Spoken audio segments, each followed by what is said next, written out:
former president and CEO. I'm an advocate for women currently. I'm a wife, I'm a mother, I'm a board member. I'm now a consultant, and I'll share a little bit about that in a minute. And today, I'm hopefully your voice of wisdom and experience before you leave. Importantly, just like you all, I am the sum total of all my experiences, some of which I've heard about today. How did I get here? Okay, well, there's three themes, and this resonates with so much of what I've been hearing. I was really good at something, and I figured that out. My unique core competency is innovation. I see possibility where others do not. I'm very facile with ideas, I'm highly strategic, and I love making anything into more than what it is right now. So know what your core value is, know what you bring to the party, identify that early on. The second thing that helped me make progress in my career is I was willing to take risks. Now I'll tell you, it put my family at times in some challenging positions. You could speak to my son and he'll tell you all about all the moves he made. He used to say the worst expression he hated to hear was, "Mom's got a great opportunity." And usually I'd get him in a restaurant, I'd get him in a booth, we'd get him against the wall so he couldn't slip out, and I'd say, "Dan, Mom's got a great opportunity." And so he'd say, "Where are we going now?" So we moved a lot, but I was willing to take those risks. And with risks comes the occasional failure as well as the occasional success. And that's why I want to focus on resilience today, because my innate resilience gave me an ability to bounce back. I had a semi-normal childhood. Colonel Nunn, I'm an Army brat. Proud Army brat. If one can call semi-normal moving 8 times before the age of 12. My career has been a further series of moves. I've continued to move on. I've actually moved 22 total times in my lifetime. Careers, I've come to realize, are rarely, very rarely, straight lines. Anybody think a career is a straight line here? Oh, no. A series of bumps and setbacks and maybe sideways and all kinds of things, but there's a way that you just kind of keep moving forward. So it's really critical that you think about that. And it's the extent to which you're either buffeted by that and thrown off course or recover from it and move forward that makes a difference. So at the age of 12, my dad retired from the military. He was a colonel as well. And moved us to El Paso, Texas. Now, El Paso formerly was mostly known for a cowboy song, and now sadly for the other tragic event that happened there at the Walmart, which, as people describe, is very much not El Paso. It's a great and loving community. But we arrived there in the middle of 8th grade. He was talking about a transition in school. You know, our prior speaker was. And if anyone does the math or cares, I was a year ahead. I had gone to an ungraded primary, and I moved a little forward faster than they thought I should. So I'm going, you know, it's cool to move ahead when you're 8. It's kind of painful when you get there in middle school and you're 12 and everybody else looks like they're 18, right? It's a real challenge. And so it was a new city and it was a new school, and it seemed like everyone was much older than I was. I survived. I went to high school. My parents moved again just because they could across town, so I had to change high school in the middle of my freshman year, but I did fine. I went on to college at Trinity University in San Antonio. If you know your geography, that's roughly as far from El Paso, Texas, as it is from here to Detroit. But you only get to do it in one state, not 4. So it's a little bit of a challenge. But I started working when I first got to college as a bartender and a cocktail waitress. Now I was 17. But because I was a freshman at the local unit, they never thought to ask, and I never thought to tell them. So I waitressed. I used to dance across the dance floor with my tray held high, and went on all the way through college to do that. By the way, drinking age was 18 then, so I was not that far off of it. I majored in journalism. I thought for sure I was going to be a female Woodward and Bernstein. I'm old enough to tell you that Watergate had just happened, and I'm also old enough to tell you that I love what I'm seeing from journalists today because I think it's the golden age again. Having discovered just before graduating that being a renowned journalist paid slightly less than being a good bartender, I chose to go into advertising instead, which was really a fortuitous, somewhat unlikely move for me. I can point every single job in my career to the first job I had at advertising. The people who spoke about relationships, the people that I developed in those relationships in those days have carried me all the way through. There's my relationship person.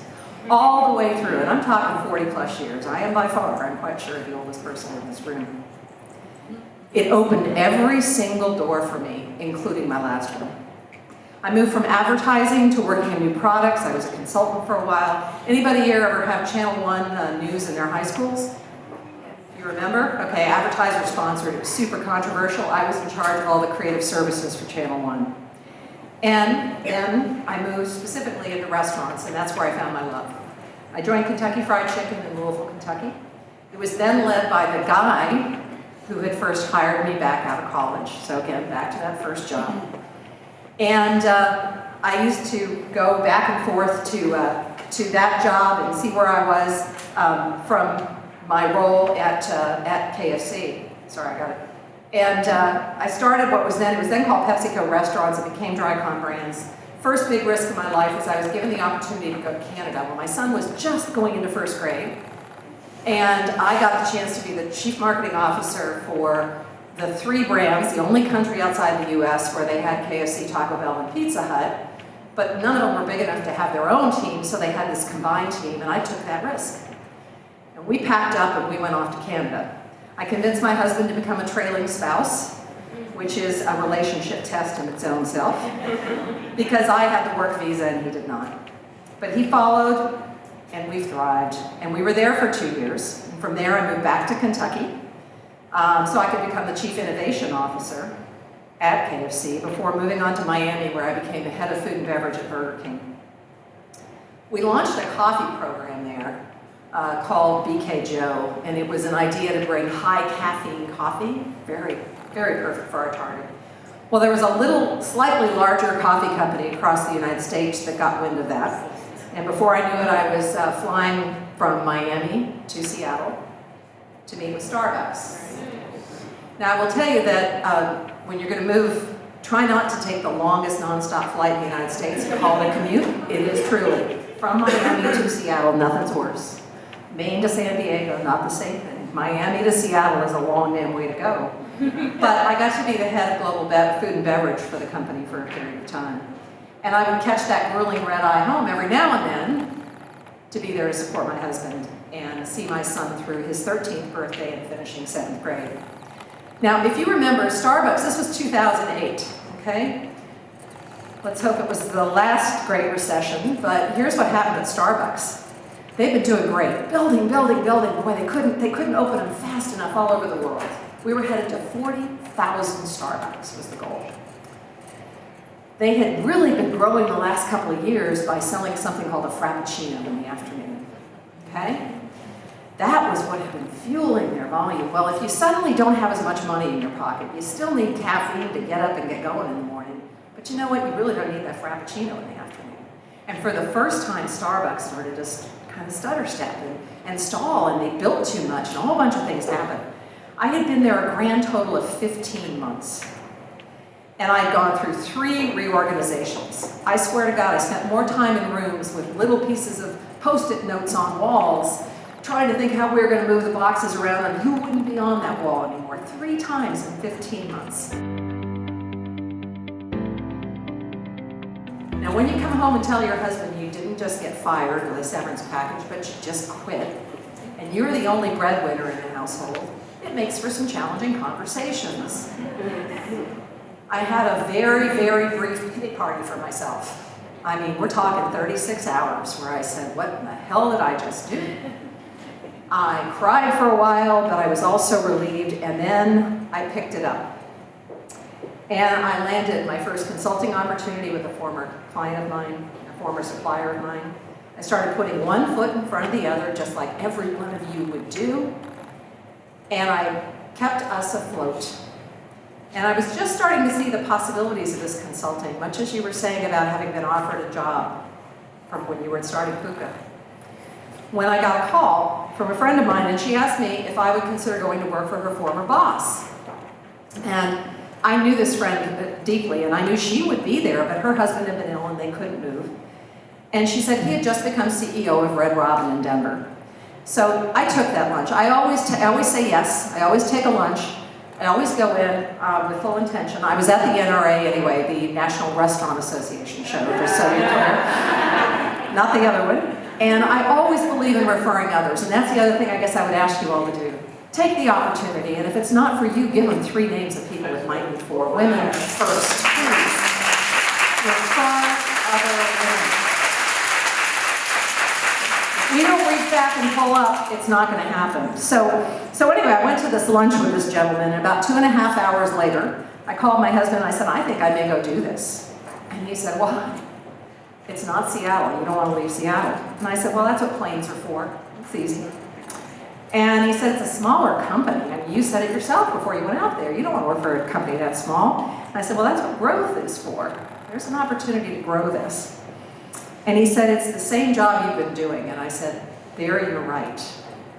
It's the same version of a job I had been doing since my son was 6, for 10 years. That was my problem.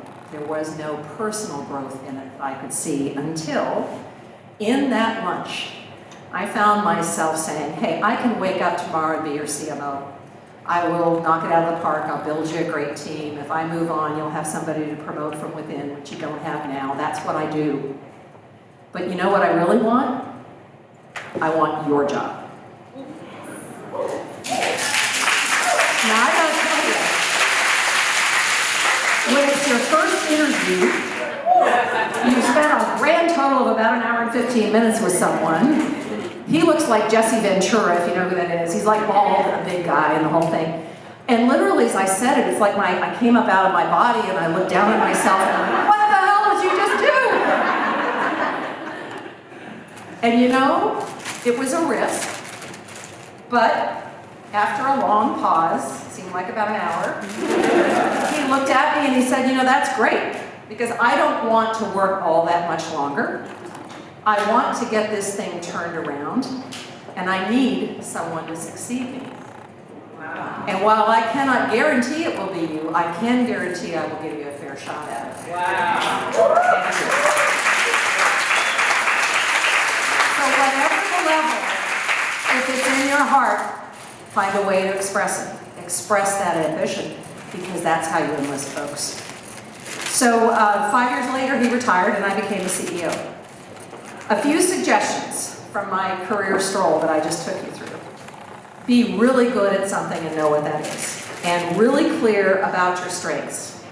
Don't waste your time trying to be something you're not, and don't waste their time trying to be something you're not.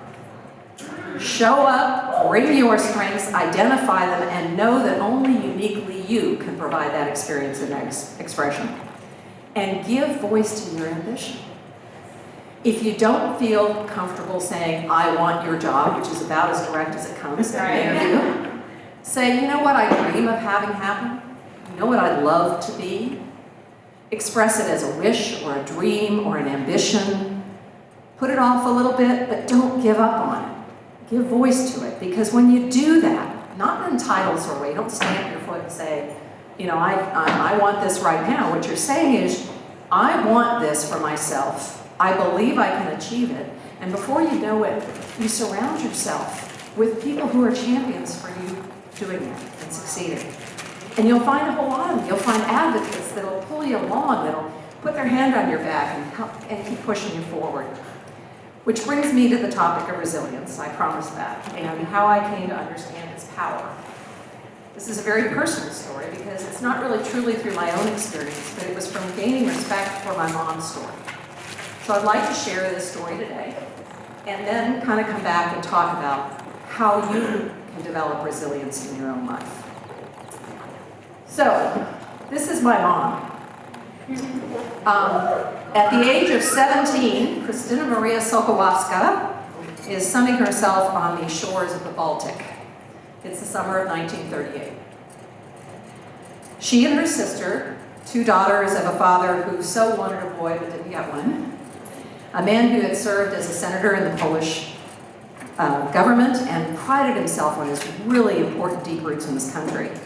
He was a man of relative privilege, candidly, and he had a wife of equal intelligence who got to read most of the day while the staff took care of the girls.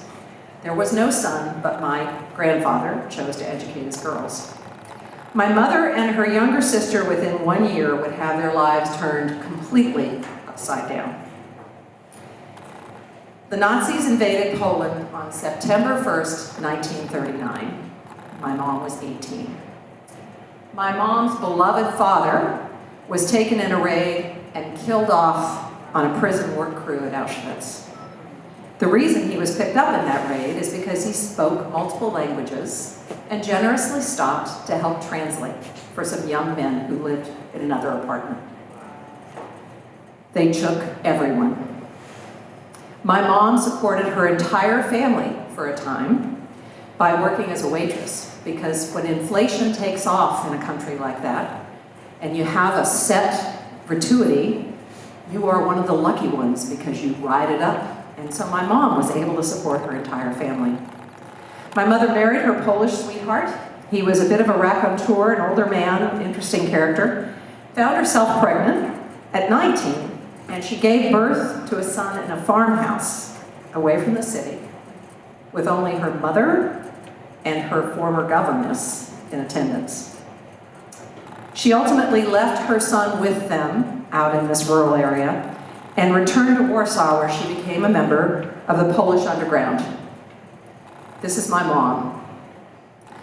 She was a member of the resistance, the People's Army, and she served as a nurse without much education, but great heart. She was ultimately arrested and imprisoned in a prisoner of war camp before being liberated as the tide was starting to turn. And she was moved before being repatriated to Poland to serve as a translator in an office focused on helping refugees get back to where they were from. Again, my mother also spoke multiple languages. So here she is in this amazing place, separated from her son and her family, uncertain of what's happened. Her sister actually was at Auschwitz. She did survive. But my mom is in this place and she meets this young American.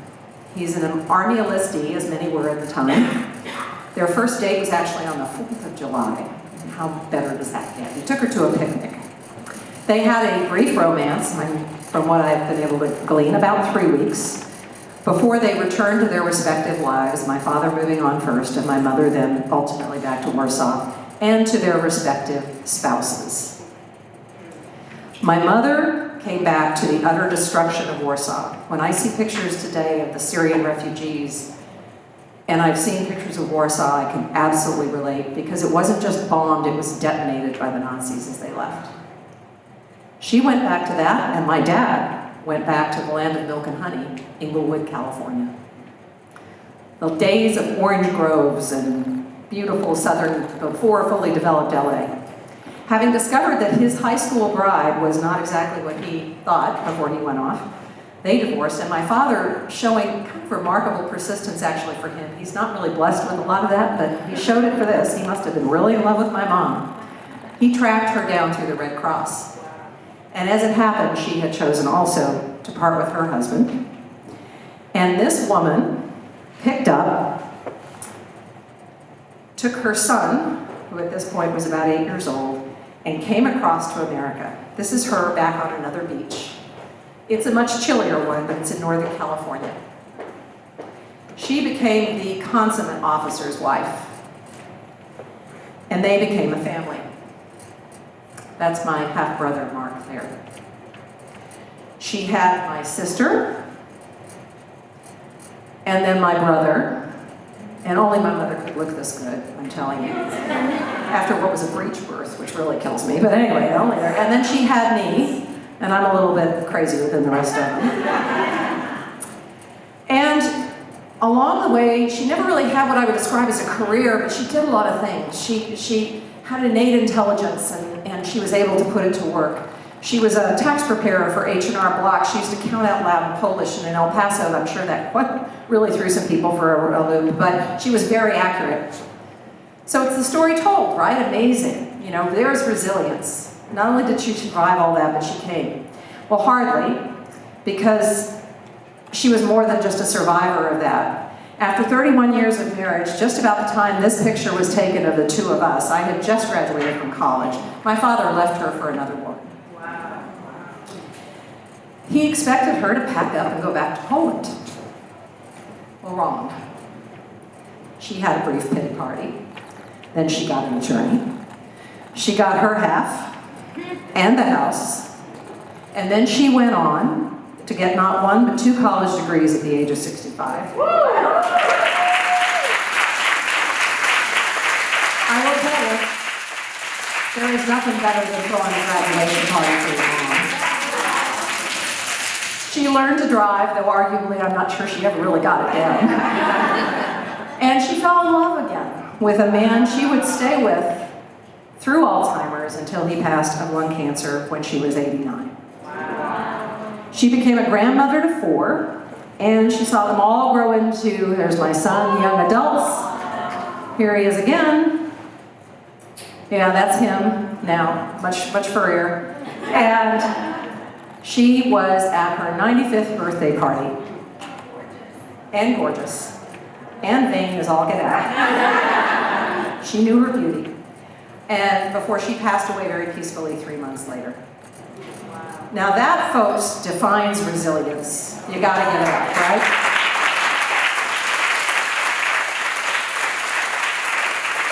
I did not come to understand this. How do we, if you have kids now or you remember being a kid, you rail against your parents, right? You want to separate from them. There's nothing about them you like. You're so different. You're so much smarter. I didn't come to understand her resilience and her strength until I was in my early 30s. And I found myself deciding to get sober because alcohol and drugs were getting in my way. And when I called both of my parents, divorced at that point, my dad, who was an alcoholic, said, "You don't have a problem," because if I did, he did. And my mom said, "I'll be right there." And she came out, and not in a self-full, kind of pitiful way. She was always there to say, "You got this. You'll get through it. You'll be better." And I don't care if it was a small tragedy or a big one. My mom was always there to say, "You got this. You'll get better." So I come from it. I was raised by resilience, but there's a way for you to develop it. So let me share 3 things to think about. First, the keys to resilience. Number 1 is to face the bloody facts. All right?